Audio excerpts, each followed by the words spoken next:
Tekintsünk vissza a 19. századi Egyesült Államokra. Ez volt az az időszak, amikor történelmét tekintve leginkább kapitalistának nevezhető. Ekkor a szövetségi kormány nagyjából a nemzeti jövedelem 3%-ának megfelelő összeget költött csupán, és ez szinte teljes egészében a hadsereg és a haditengerészet fenntartására. A tagállamok és a helyi önkormányzatok pedig a nemzeti jövedelem 6-7%-át költötték ezen felül, javarészt iskoláztatásra. Nagyon kevés pénzt költöttek olyan dolgokra, amelyeket jóléti tevékenységnek nevezhetnénk. Mégis a 19. század az önkéntes jótékonysági tevékenység legnagyobb kirobbanásának időszaka volt, amit ebben az országban láthattunk. Mikor jött létre a Cornell Egyetem, ahol épp most vagyunk? És hogyan? Nagyon jól tudják.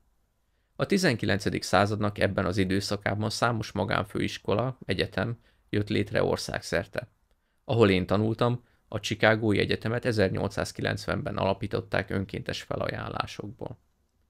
Szintén ez volt az az időszak, amikor jelentősen növekedett a jótékonysági kórházak száma, megalakultak az olyan szervezetek, mint az Állatkínzás Megelőzése Társaság, a Cserkészek vagy a Carnegie nyilvános könyvtárak. Miért virágzott az önkéntes tevékenység? Mert a szabadpiac sokkal hatékonyabb és eredményesebb módja a jótékonysági eredmények elérésének, mint bármely más ember által ismert elrendezés. A szabadpiac az emberek közötti önkéntes együttműködés a közös érdekeik érvényesítése érdekében. A kapitalizmus gyakran tartják anyagiasnak. Gyakran szemrehányják, hogy a pénzkeresés a fő hajtóerő.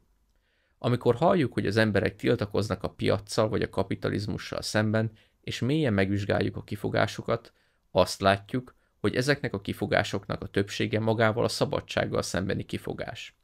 Ez igaz akár Galbraith, Nader, Marx, Engels vagy Lenin esetében is.